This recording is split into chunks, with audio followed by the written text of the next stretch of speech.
Savings അക്കൗണ്ടിൽ ശരിക്ക് business transaction നടത്താൻ പാടില്ല. അങ്ങനെ നടത്തിയാൽ ഓപ്പണിംഗ് സ്റ്റോക്ക് എത്രയാണ്, പർച്ചേസ് എത്രയാണ്, സെയിൽസ് എത്രയാണ്, ക്ലോസിംഗ് സ്റ്റോക്ക് കൊടുത്തില്ലെങ്കിൽ മിനിമം 1.25% പലിശ കൂടിയിരിക്കും. ഞാനൊരു സംശയം ചോദിക്കട്ടെ, ഒട്ടുമിക്ക ആളുകൾക്കും ഉണ്ടാകുന്ന ഒരു സംശയം. ഉദാഹരണത്തിന് എൻ്റെ കാര്യം തന്നെ ഉദാഹരണമായിട്ട് എടുക്കുക, എൻ്റെ പേരെടുക്കുക. എൻ്റെ ക്രെഡിറ്റ് സ്കോർ 760 780 ആണെന്ന് വിചാരിക്കും. പക്ഷേ ഒരു 4-5 വർഷങ്ങൾക്ക് മുമ്പ് എൻ്റെ സാമ്പത്തിക ബുദ്ധിമുട്ട് കൊണ്ട് എനിക്ക് കുറച്ച് എമൗണ്ടുകൾ ലേറ്റ് പേയ്മെൻറ്റും മറ്റു കാര്യങ്ങളും എൻ്റെ ഹിസ്റ്ററിയിലുണ്ട്. എന്നാൽ അതെല്ലാം ക്ലോസ് ചെയ്ത് പോകും, ക്ലിയർ ആയി പോകും, ഡിലേ പേയ്മെൻറ്റും കാര്യങ്ങളും പോകും. 4-5 വർഷമായിട്ട് എൻ്റെ ട്രാക്ക് കറക്റ്റാണ്. ഞാൻ എൻ്റെ നിലവിലുള്ള ലോണുകളെല്ലാം കൃത്യമായി, ഗോൾഡ് ലോൺ ആകട്ടെ മറ്റെന്ത് ലോൺ ആകട്ടെ അതെല്ലാം കൃത്യമായി അടയ്ക്കുന്ന ഒരാളാണ്. അങ്ങനെയാണെങ്കിൽ എനിക്ക് മുദ്രാ വായ്പ ലഭിക്കാനുള്ള സാധ്യത. അത് സിബിൽ മെയിൻ സിബിൽ സ്കോർ എത്ര വേണം? സിബിൽ സ്കോർ മിനിമം 700 വേണം. 700 വേണം. അവിടെ വേറൊരു കാര്യമുണ്ട് സാർ, കൊളാട്രൽ സെക്യൂരിറ്റികൾ കൊടുക്കാതെ എടുക്കുന്ന ഒരു ലോൺ ആയതുകൊണ്ട് തന്നെ ബാങ്കുകാർ ഇത് കൊടുക്കുന്നത് പരമാവധി നിരുത്സാഹപ്പെടുത്താറാണ് പതിവ് എന്നാണ് പരക്കെ കേൾക്കുന്ന ഒരു ആക്ഷേപം. അല്ല, എൻ്റെ കാര്യം എന്താണെന്നറിയാം, ഈ കൊളാട്രൽ സെക്യൂരിറ്റി കൊടുത്തില്ലെങ്കിലും ഈ മുദ്രാ വായ്പ കൊടുത്തിരിക്കണം. അത് റിജക്റ്റ് ചെയ്യാൻ പാടില്ല. അങ്ങനെ ഏതെങ്കിലും ഒരു മാനേജർ അങ്ങനെ റിജക്റ്റ് ചെയ്തു എന്ന് പറഞ്ഞാൽ അത് അദ്ദേഹത്തിനെ കരിയറിനെ ദോഷകരമായിട്ട് ബാധിക്കും. ലോൺ കൊടുക്കാൻ വേണ്ടിയാണ് ബാങ്കുകൾ തുറന്നു വെച്ചിരിക്കണം. ലാഭം ഉണ്ടാക്കാനാണ്. ലോൺ കൊടുത്താലേ ലാഭം കിട്ടുകയുള്ളൂ. 10 ലക്ഷം രൂപ വരെ ആയിരുന്നു ഈ മുദ്രാ ലോൺ കൊടുത്തുകൊണ്ടിരുന്നത്. കഴിഞ്ഞ കേന്ദ്ര ബഡ്ജറ്റിൽ അത് 20 ലക്ഷം രൂപയായിട്ട് പരിധി ഉയർത്തി. ആർക്കൊക്കെയാണ് മുദ്രാ വായ്പകൾ ലഭിക്കുക? 11 മാസത്തെ എഗ്രിമെന്റും വെച്ചിട്ട്, റെന്റൽ എഗ്രിമെന്റും വെച്ചൊരു മാനേജരോട് പോയി കഴിഞ്ഞാൽ ഈ മാനേജർ ധർമ്മസങ്കടത്തിലാവും. കാര്യം എന്ന് വെച്ചാൽ 11 മാസം കൊണ്ട് ഒരിക്കലും ഈ ലോൺ അടച്ചു തീർക്കാൻ പറ്റുകയില്ല. ബാങ്ക് വായ്പ കൊടുത്താൽ മാത്രമേ ബാങ്കിന് വരുമാനമുള്ളൂ. അപ്പോൾ ഒരാളൊരു സ്വയം തൊഴിൽ വായ്പയ്ക്ക് പോകുമ്പോൾ സ്വയം തൊഴിൽ ചെയ്യുന്നവർക്ക് ബാങ്ക് എന്ത് സഹായം ചെയ്യും? ഒന്ന് മനസ്സിലാക്കേണ്ടത്, ബാങ്കുകൾക്ക് ലാഭം കിട്ടുന്നത് വായ്പ കൊടുക്കുന്നതിലൂടെയാണ്. നമസ്കാരം, അബാക് മീഡിയയിലേക്ക് സ്വാഗതം. ഇന്നു മുതൽ നമ്മളൊരു പുതിയ സെഗ്മെന്റ് ആരംഭിക്കുകയാണ്. ബാങ്കിങ് മേഖലയിലെ സംശയങ്ങളും അതിനുള്ള ഉത്തരവുമായി ഒരു സെഗ്മെന്റ് ആരംഭിക്കുന്നു. പ്രേക്ഷകർക്ക് ഞങ്ങൾ ടെലികാസ്റ്റ് ചെയ്യുന്ന കണ്ടന്റിൽ അല്ലെങ്കിൽ ഇതുമായി ബന്ധപ്പെട്ട് എന്തെങ്കിലുമൊക്കെ സംശയമുണ്ടെങ്കിൽ കമന്റ് ബോക്സിൽ നിങ്ങളുടെ നിർദ്ദേശങ്ങളും സംശയങ്ങളും ചോദിക്കാം. അതിനുള്ള ഉത്തരം ഞങ്ങൾ പിന്നാലെ തരുന്നതായിരിക്കും. ഇന്ന് നമ്മളോടൊപ്പം ഉള്ളത് റിട്ടയർഡ് ബാങ്ക് മാനേജറായ ശ്രീനിവാസ ആണ്. സർ, നമസ്കാരം. നമസ്കാരം. ഈ ഭാരതത്തിൽ ഒട്ടനവധി പേർക്ക് ബാങ്കിങ് സേവനങ്ങൾ ഉപയോഗിക്കാതിരുന്നവരുണ്ടായിരുന്നു. നരേന്ദ്രമോദി സർക്കാരിന്റെ വരവോടുകൂടി ജൻധൻ യോജന എന്നൊരു പദ്ധതി ആവിഷ്കരിക്കുകയും എല്ലാ സാധാരണക്കാരെ കൊണ്ട് ബാങ്കിൽ അക്കൗണ്ട് എടുപ്പിക്കുകയും ചെയ്തു. പക്ഷെ ഇപ്പോഴും ബാങ്കുകൾ നൽകുന്ന സേവനങ്ങൾ എന്തൊക്കെയാണ് എന്നറിയാത്ത ഒട്ടനവധി പേരുണ്ട്. തീർച്ചയായും കൂടുതൽ പേരും പണം നിക്ഷേപിക്കുക, പണം പിൻവലിക്കുക, ഒരു ലോണിന് വേണ്ടി സമീപിക്കുക, അല്ലെങ്കിൽ ഈ ബാങ്ക് ജീവനക്കാർക്ക് ഈ തേർഡ് പാർട്ടി പ്രൊഡക്ട്സുകളൊക്കെ, അതായത് insurance, general insurance, health insurance, life insurance, ഇതൊക്കെ വിൽക്കാൻ, അതൊക്കെ വാങ്ങാൻ വിധിക്കപ്പെട്ടവരായി മാറുക. ഇവരൊക്കെയാണ് ഇപ്പോഴത്തെ ഇന്ത്യയിലെ ബാങ്കിങ് സേവനങ്ങൾ ഉപയോഗിക്കുന്ന കസ്റ്റമേഴ്സിൽ അധികവും. പക്ഷെ ഒട്ടനവധി സേവനങ്ങൾ ബാങ്കുകൾക്ക് വേണ്ടി കേന്ദ്ര സർക്കാർ ആവിഷ്കരിച്ചിട്ടുണ്ട്, സാധാരണക്കാർക്ക് വേണ്ടി ത്രൂ ബാങ്ക്. അത്തരത്തിലുള്ള ചില പദ്ധതികളെ കുറിച്ചാണ് പ്രേക്ഷകർക്ക് വേണ്ടി നമ്മൾ സംസാരിക്കാൻ ഉദ്ദേശിക്കുന്നത്. തീർച്ചയായും ഈ നീണ്ട വർഷക്കാലത്തെ ബാങ്കിങ് അനുഭവം കൊണ്ട് ബാങ്കുകളുടെ രീതി ഒന്ന് മാറ്റിയിരുന്നെങ്കിൽ അത് സാധാരണക്കാർക്ക് കൂടുതലായി പ്രയോജനം ചെയ്തേനെയായിരുന്നു എന്ന് തോന്നിയിട്ടുള്ള വരുത്തേണ്ടുന്ന മാറ്റങ്ങൾ എന്തൊക്കെയാണ്? വരുത്തേണ്ട മാറ്റങ്ങൾ എന്താണെന്ന് ചോദിച്ചു കഴിഞ്ഞാൽ, ചില ബ്രാഞ്ചുകളിൽ ബാങ്കിങ് കറസ്പോണ്ടൻ്റ് എന്ന് പറഞ്ഞ ഒരു തസ്തികയുണ്ട്. ഇപ്പോഴത്തെ പ്രധാന പ്രശ്നം ആവശ്യത്തിന് സ്റ്റാഫ് ബാങ്കുകളില്ല എന്നുള്ളതാണ്. കാര്യം ലാഭം പെരുപ്പിക്കുക എന്നുള്ളതാണ് ബാങ്കുകളുടെ ഉദ്ദേശം. എന്ന് പറഞ്ഞാൽ ഷെയർ എടുത്തവർക്ക് ലാഭവിഹിതം കൊടുക്കുക. അപ്പോൾ ആവശ്യത്തിന് സ്റ്റാഫില്ല. അപ്പോൾ സാധാരണക്കാരൻ ഒരു ചോദ്യവുമായിട്ട് ബാങ്കിൽ ചെന്ന് കഴിഞ്ഞാൽ ആ ആളുടെ ചോദ്യങ്ങൾക്ക് കംപ്ലീറ്റ് മറുപടി പറയാനായിട്ട് ബാങ്കിലിരിക്കുന്നവർക്ക് സമയം കിട്ടാറില്ല. കാര്യം അവർക്ക് അവരുടേതായ, കമ്പ്യൂട്ടർ എന്ന് പറയുകയാണെങ്കിൽ അവർക്ക് അവരുടേതായ പ്രശ്നങ്ങളുണ്ട്. അതുകൊണ്ട് തന്നെയാണ് നമ്മൾ ഇങ്ങനെ ഒരു ഇത് ചെയ്യുന്നത്. സാധാരണക്കാരൻ എന്ത് മനസ്സിലാക്കണം ഒരു ബാങ്കിൽ ചെല്ലുമ്പോൾ? ഇപ്പം ആദ്യം വരുന്നതാണ്, ജോലിക്കാരാണെങ്കിൽ പ്രശ്നമില്ല, അവർക്ക് കൃത്യമായ ശമ്പളവും ഇതുമെല്ലാം കിട്ടും. സ്വയം തൊഴിൽ ചെയ്യുന്നവർക്ക് അതായിരിക്കും മെയിൻ. സ്വയം തൊഴിൽ ചെയ്യുന്നവർക്ക് ബാങ്ക് എന്ത് സഹായം ചെയ്യും? ഒന്ന് മനസ്സിലാക്കേണ്ടത്, ബാങ്കുകൾക്ക് ലാഭം കിട്ടുന്നത് വായ്പ കൊടുക്കുന്നതിലൂടെയാണ്, ഡെപ്പോസിറ്റ് അല്ല. ഡെപ്പോസിറ്റ് എപ്പോഴും ബാങ്ക് പലിശ കൊടുത്തുകൊണ്ടിരിക്കുന്നതാണ്. ബാങ്ക് വായ്പ കൊടുത്താൽ മാത്രമേ ബാങ്കിന് വരുമാനമുള്ളൂ. അപ്പോൾ ഒരാളൊരു സ്വയം തൊഴിൽ വായ്പയ്ക്ക് പോകുമ്പോൾ അദ്ദേഹത്തിന് ഉറപ്പ് വരണം. കാരണം എന്താണെന്ന്, ഞാൻ ചെയ്യാൻ പോകുന്ന തൊഴിൽ ഞാൻ വിജയിക്കുകയും അതിൽ ഞാൻ ലാഭം നേടുകയും ചെയ്യും എന്ന് ഉത്തമ വിശ്വാസമുള്ള തൊഴിൽ മേഖലയിലേക്കായിരിക്കണം അദ്ദേഹം വായ്പ എടുക്കേണ്ടത്. ഒന്നാമത്തെ ഘടകം.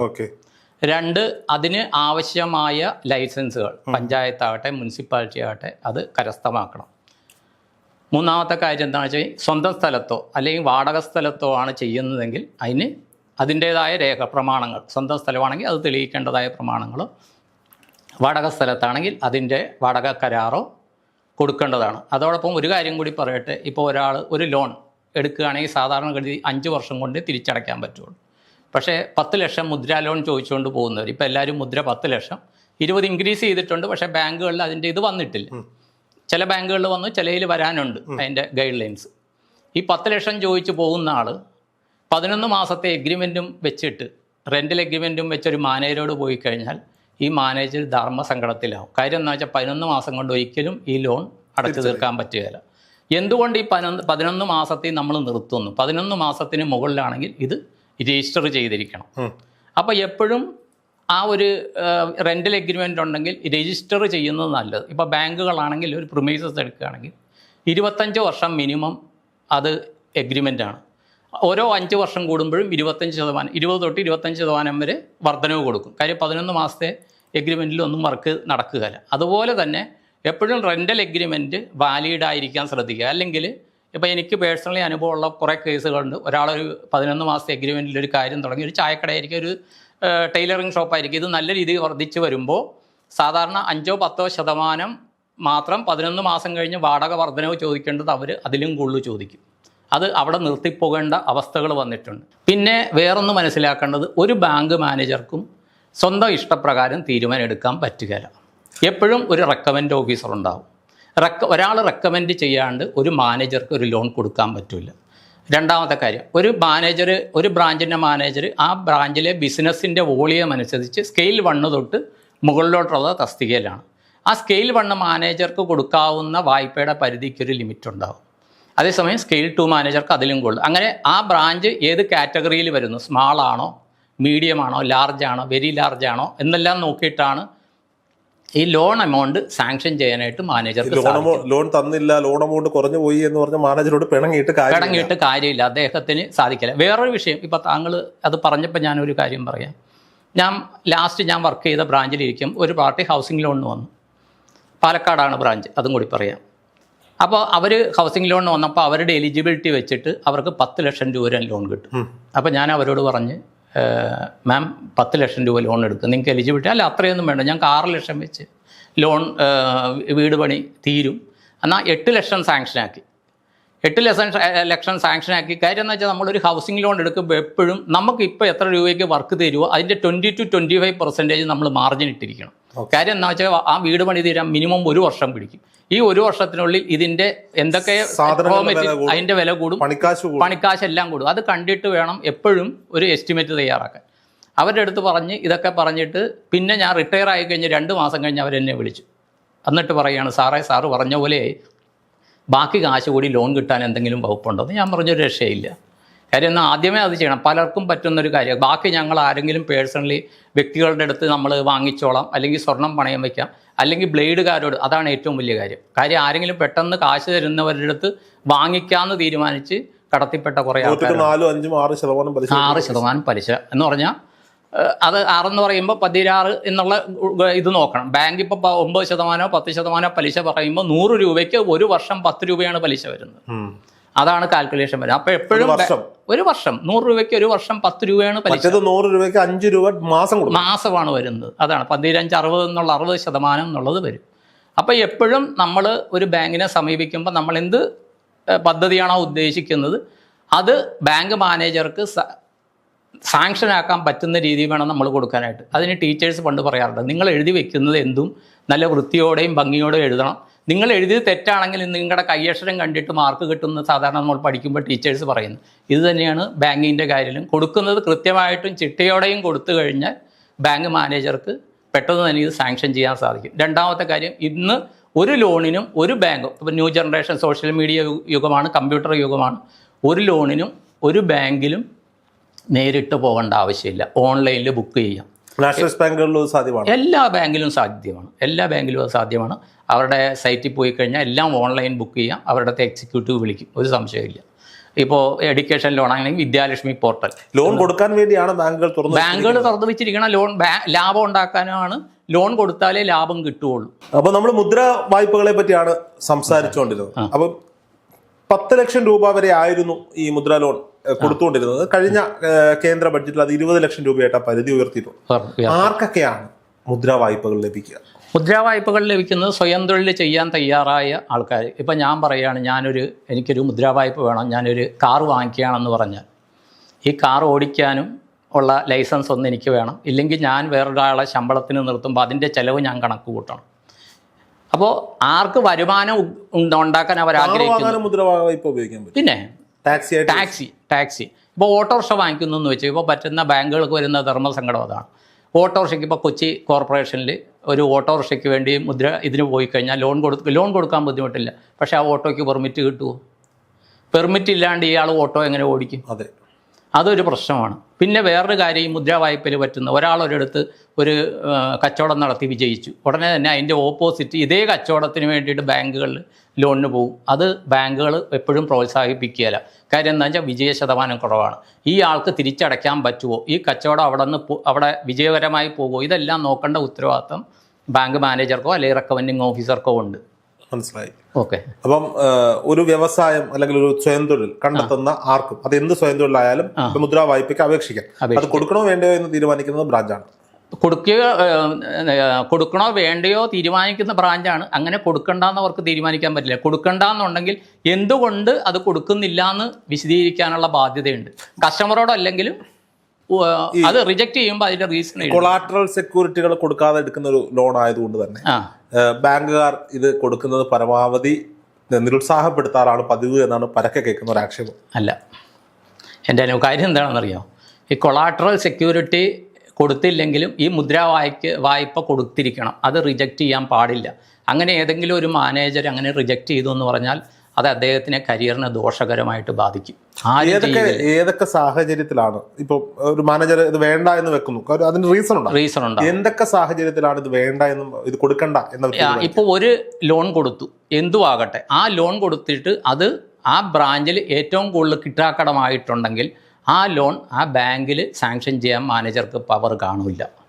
ആ ബ്രാഞ്ചിൽ പിന്നെ അതല്ല ചെയ്യണമെന്നുണ്ടെങ്കിൽ അതിൻ്റെ കൺട്രോളിങ് ഓഫീസിൽ ആ ലോൺ സാങ്ഷൻ ചെയ്യാൻ പറ്റുള്ളൂ. ഇപ്പോൾ ഓട്ടോറിക്ഷയുടെ ലോൺ കൊടുത്തു എന്ന് വെച്ചാൽ ഒരു 10 ഓട്ടോറിക്ഷയ്ക്ക് കൊടുത്തു, പിന്നെയും ഒരു ഓട്ടോറിക്ഷയ്ക്ക് പെർമിറ്റ് വാങ്ങിക്കാനുള്ള സാധ്യതകളുണ്ട്. പക്ഷേ 8 ഓട്ടോറിക്ഷയും അത് കിട്ടാക്കട എന്ന് പറഞ്ഞാൽ എന്തെങ്കിലും ഓവർഡ്യൂ ആയി NPAയിലായി കഴിഞ്ഞാൽ പിന്നെ 11ാമത്തെ ഓട്ടോറിക്ഷയ്ക്ക് ലോൺ കൊടുക്കാൻ മാനേജർക്ക് പവർ ഇല്ല. അത് മാനേജറുടെ പവർ. ഞാൻ ചോദിക്കുന്നത് ലോണിന്റെ അപേക്ഷകന്റെ എന്തൊക്കെ ന്യൂനതകളാണ് പരിഗണിക്കുന്നത്? അത് CIBIL score, main CIBIL score എത്ര വേണം? സിബിൽ സ്കോർ മിനിമം 700 വേണം. 700 വേണം. അവിടെ വേറൊരു കാര്യമുണ്ട് സാർ, ചിലരുടെ -1 വരും. ഇപ്പം പെട്ടെന്നൊരു ഇത് ചെയ്യുമ്പോൾ -1 എന്ന് വരും. -1 എന്ന് പറഞ്ഞു കഴിഞ്ഞാൽ ഇദ്ദേഹത്തിന് ക്രെഡിറ്റ് ഹിസ്റ്ററി ഇല്ല എന്നുള്ളതാണ്. അപ്പോൾ ക്രെഡിറ്റ് ഹിസ്റ്ററി ഇല്ലാത്ത ഒരാൾക്ക് ആദ്യം ബാങ്ക് ഒരു ലോൺ കൊടുക്കുമ്പോഴും വളരെയധികം സൂക്ഷിക്കും. ലോൺ ഒരുപാട് എടുത്താലും പ്രശ്നമാണ്, ഒട്ടും എടുത്തില്ലെങ്കിലും എടുത്തില്ലെങ്കിൽ എന്ന് പറഞ്ഞാൽ നമുക്ക് അത്യാവശ്യത്തിന് നമ്മൾ എന്താ ചെയ്യുന്നത്? ആദ്യം ഗോൾഡ് ലോൺ വെക്കും, അല്ലേ? ആദ്യം ഒരു ഗോൾഡ് ലോൺ വെച്ച് കഴിഞ്ഞാൽ ആളുടെ Aadhaar card, pan card, voter ID, KYC ഇത് ചെയ്ത് കഴിഞ്ഞ് തീർച്ചയായിട്ടും പുള്ളി സിബിലിൽ 3 മാസത്തിനുള്ളിൽ കയറിയിരിക്കും. സിബിൽ അല്ലെങ്കിൽ അതുപോലെ തത്തുല്യമായ ഏജൻസികളുണ്ട്. അവിടെ ചെന്ന് കഴിഞ്ഞാൽ ഒരാൾക്ക് 700-ന് മുകളിലാണ് ഒരു ക്രെഡിറ്റ് ഹിസ്റ്ററി എങ്കിൽ ആൾ വലിയ പ്രശ്നക്കാരനല്ലെങ്കിൽ തീർച്ചയായിട്ടും ഒരു ബാങ്ക് മാനേജർ അന്വേഷിച്ച് വരും. കാര്യം ബാങ്കുകളിലെല്ലാം നല്ല കസ്റ്റമേഴ്സിൻ്റെ ഒക്കെ ലിസ്റ്റ് വരും. ഞാനൊരു സംശയം ചോദിക്കട്ടെ? ഒട്ടുമിക്ക ആളുകൾക്കും ഉണ്ടാകുന്ന ഒരു സംശയമാണ്. ഉദാഹരണത്തിന് എൻ്റെ കാര്യം തന്നെ ഉദാഹരണമായിട്ട് എടുക്കുക, എൻ്റെ പേരെടുക്കുക. എൻ്റെ ക്രെഡിറ്റ് സ്കോർ 760 780 ആണെന്ന് വിചാരിക്കും. പക്ഷേ ഒരു 4-5 വർഷങ്ങൾക്ക് മുമ്പ് എൻ്റെ സാമ്പത്തിക ബുദ്ധിമുട്ട് കൊണ്ട് എനിക്ക് കുറച്ച് എമൗണ്ടുകൾ ലേറ്റ് പേയ്മെന്റും മറ്റു കാര്യങ്ങളും എൻ്റെ ഹിസ്റ്ററിയിലുണ്ട്. എന്നാൽ അതെല്ലാം ക്ലോസ് ചെയ്തിട്ടുണ്ട്, ക്ലിയർ ആയിട്ടുമുണ്ട്. ഡിലേ പേയ്മെന്റും കാര്യങ്ങളും ഒക്കെ വന്നു. 4-5 വർഷമായിട്ട് എൻ്റെ ട്രാക്ക് കറക്റ്റാണ്. ഞാൻ എൻ്റെ നിലവിലുള്ള ലോണുകളെല്ലാം കൃത്യമായി, ഗോൾഡ് ലോൺ ആകട്ടെ മറ്റെന്ത് ലോൺ ആകട്ടെ അതെല്ലാം കൃത്യമായി അടയ്ക്കുന്ന ഒരാളാണ്. അങ്ങനെയാണെങ്കിൽ എനിക്ക് മുദ്രാ വായ്പ ലഭിക്കാനുള്ള സാധ്യതയുണ്ട്. തീർച്ചയായിട്ടും മുദ്രാ വായ്പ അങ്ങയുടെ ഇപ്പോഴത്തെ ഇത് നോക്കിയിട്ടാണ് കൊടുക്കുന്നത്.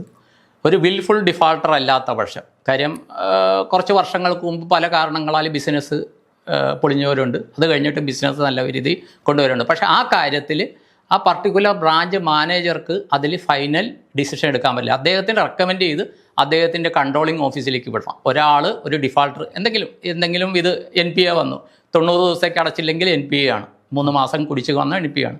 ആ ആൾ നല്ല രീതിയിൽ ചെയ്യും, ആ മാനേജർക്ക് ഉത്തരവും വിശ്വാസം ഉണ്ടെങ്കിൽ അത് റെക്കമെൻഡ് ചെയ്യുമെങ്കിൽ തീർച്ചയായിട്ടും മുകളിലത്തെ ഓഫീസ് അത് പരിഗണിച്ചിരിക്കും. ഇപ്പം എനിക്ക് മറ്റൊരു സംശയം, എൻ്റെ സാർ, ഞാൻ എൻ്റെ ഉദാഹരണം വെച്ച് ചോദിക്കുമ്പോൾ മറ്റാർക്കും തീർച്ചയായിട്ടും എൻ്റെ സ്ഥലം കൊട്ടാരക്കരയാണ്, ഞാനിപ്പോൾ താമസിക്കുന്നത് എറണാകുളത്താണ്.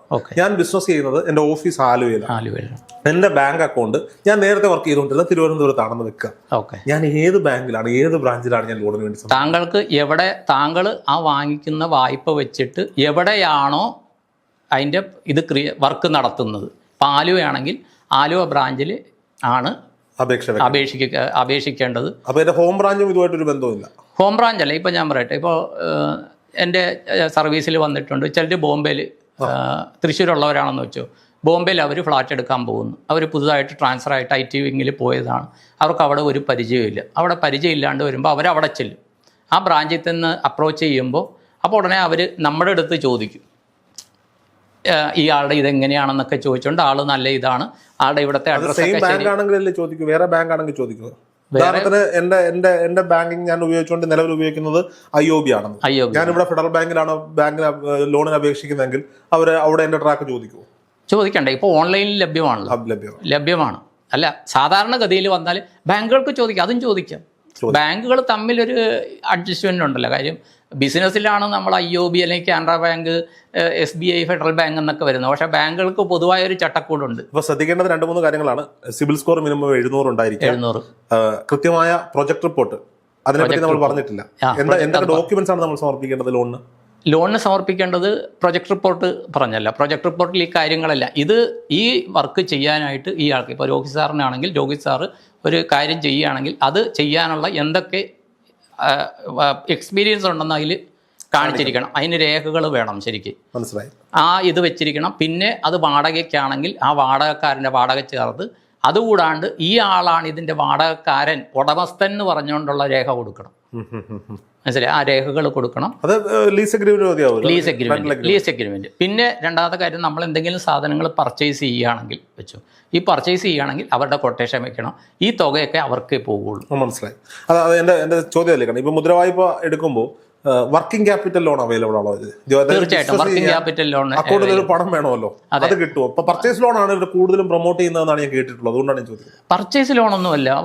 ബാങ്കുകൾക്ക് ഏറ്റവും ലാഭം ഓവർ ഡ്രാഫ്റ്റും ക്യാഷ് ക്രെഡിറ്റുമാണ്. കാര്യം എന്താണെന്ന് അറിയാം? 10 ലക്ഷം രൂപ ലോൺ തന്നാൽ 10 ലക്ഷം രൂപ മുദ്രാവായ്പയിൽ 10 ലക്ഷം ലോൺ തരാൻ പറ്റില്ല. സാറിൻ്റെ എക്സ്പെൻസ് എന്താണെന്ന് നോക്കിയിട്ടാണ് തീരുമാനിക്കണം. അതിലെ ചില ഭാഗം ടേം ലോൺ ആക്കും. പക്ഷേ സാർ ഒരു 10 ലക്ഷം രൂപ ടേം ലോൺ എടുത്തു കഴിഞ്ഞാൽ അത് ഇൻസ്റ്റാൾമെൻറ്റ് 5 വർഷത്തേക്കാണെങ്കിൽ സാർ ഇത് അടച്ചുകൊണ്ടിരിക്കുകയാണ്, മന്ത്ലി ഇൻസ്റ്റാൾ. പക്ഷേ 10 ലക്ഷം രൂപ sir over draft cash credit facility എടുക്കുകയാണെങ്കിൽ ഈ 10 ലക്ഷവും അവൈൽ ചെയ്തേക്കും. അവൈൽ ചെയ്യുമ്പോൾ ബാങ്കിന് എപ്പോഴും ഈ 10 ലക്ഷത്തിൻ്റെ അല്ലെങ്കിൽ എത്രയാണോ യൂട്ടിലൈസ് ചെയ്യുന്നത് അതിൻ്റെ പലിശ കിട്ടിക്കൊണ്ടിരിക്കും. എടുക്കുകയും. പക്ഷേ ഒരു കാര്യം ശ്രദ്ധിക്കേണ്ടത്, നമ്മളൊരു ക്യാഷ് ക്രെഡിറ്റോ ഓവർ ഡ്രാഫ്റ്റോ ഉപയോഗിച്ചാൽ അതിലൂടെ മാത്രം ട്രാൻസാക്ഷൻ നടത്തുക. അല്ലാത്ത പക്ഷം നമുക്ക് സാമ്പത്തിക നഷ്ടം വരും. കാര്യം കറണ്ട് അക്കൗണ്ടിൽ ഇട്ട് കഴിഞ്ഞാൽ കറണ്ട് അക്കൗണ്ടിൽ പൈസയൊന്നുമില്ല, പലിശയില്ല അതിന്. പക്ഷേ ഓവർ ഡ്രാഫ്റ്റിൽ നമ്മൾ ഇട്ട് കഴിഞ്ഞാൽ അതിനകത്ത് എത്രയാണോ ബാലൻസ് അവൈൽ ചെയ്തിരിക്കണം അതിന് മാത്രമേ പലിശ വരൂ. അത് വളരെ ശ്രദ്ധിക്കേണ്ട കാര്യം. അപ്പോൾ ഞാനൊരു 10 ലക്ഷം രൂപ ലോൺ എടുക്കുന്നു, എനിക്കൊരു 5 ലക്ഷം രൂപയുടെ പർച്ചേസ് ഉണ്ട്, എക്യുപ്മെന്റ് പർച്ചേസ് ഉണ്ട്. 5 ലക്ഷം രൂപ എനിക്ക് വർക്കിംഗ് ക്യാപിറ്റലായിട്ട് കിട്ടും. അതിന് തടസ്സങ്ങളൊന്നും? 5 ലക്ഷം രൂപ വർക്കിംഗ് ക്യാപിറ്റൽ കിട്ടുന്നത് സാറിന്റെ നമ്മുടെ ഇത് എത്ര മാസത്തെ ഇതെടുക്കുന്നു, സാറിന് ഈ അത് ഏത് തരത്തിലുള്ള ബിസിനസ്സാണ് ചെയ്യണത്, അത് എത്ര അല്ല, ഞാൻ ജസ്റ്റ് ബാക്കി പബ്ലിക് അറിയാനായിട്ട് പറയണം. എത്ര മാസത്തേക്ക്, ഒരു മാസം വർക്ക് ചെയ്യാൻ ഇത്ര രൂപയാണ് വേണ്ടത്. ഇപ്പോൾ റോ മെറ്റീരിയൽസ് പർച്ചേസ് ചെയ്യുന്നു, ആ റോ മെറ്റീരിയൽസ് വാങ്ങിച്ച് നമ്മൾ പ്രൊഡക്ഷൻ നടത്തുന്നു, അതിന് ഇലക്ട്രിസിറ്റി, റെൻറ്റ്, ഇതൊക്കെ കൂടി ഇത് എത്ര മാസം കൊണ്ട് ചെയ്യുന്നു. എന്നിട്ട് ഈ സാറ് ആദ്യം വാങ്ങിച്ച റോ മെറ്റീരിയൽസിൻ്റെ പ്രൊഡക്റ്റ് ഉണ്ടാക്കിയിട്ട് ആ പ്രൊഡക്റ്റ് സെല്ല് ചെയ്ത് കഴിഞ്ഞാൽ ആ എമൗണ്ട് എപ്പോൾ വരുന്നു, അത് ചിലപ്പോൾ 3 മാസമായിരിക്കും, 4 മാസമായിരിക്കും, ആ ഒരു സൈക്കിൾ കാൽക്കുലേറ്റ് ചെയ്യും. അത് വെച്ചിട്ടാണ് വർക്കിംഗ് ക്യാപിറ്റൽ സാങ്ഷൻ ചെയ്യുന്നത്. അപ്പോൾ നിലവിലൊരു സ്ഥാപനമുള്ള ആളാണെങ്കിൽ, ഇപ്പോൾ എൻ്റെ കാര്യം തന്നെ എടുക്കും, എനിക്കിവിടെ ഒരു സ്ഥാപനമുണ്ട്, സ്റ്റുഡിയോ ഉണ്ട്, എനിക്ക് എൻ്റെ കൂടെ 10-12 പേര് എൻ്റെ കൂടെ ജോലി ചെയ്യുന്നു, ഞാൻ ശമ്പളം കൊടുക്കുന്നു, ഞാനിവിടെ കുറച്ച് അസറ്റ്സുകൾ വാങ്ങി വെച്ചിട്ടുണ്ട്, എൻ്റെ കുറേ എക്യുപ്മെൻറ്റ്സുകൾ വാങ്ങിയിട്ടുണ്ട്. അങ്ങനെയുള്ള ഒരാൾക്ക് മുദ്രാവായ്പ ലഭിക്കുമോ?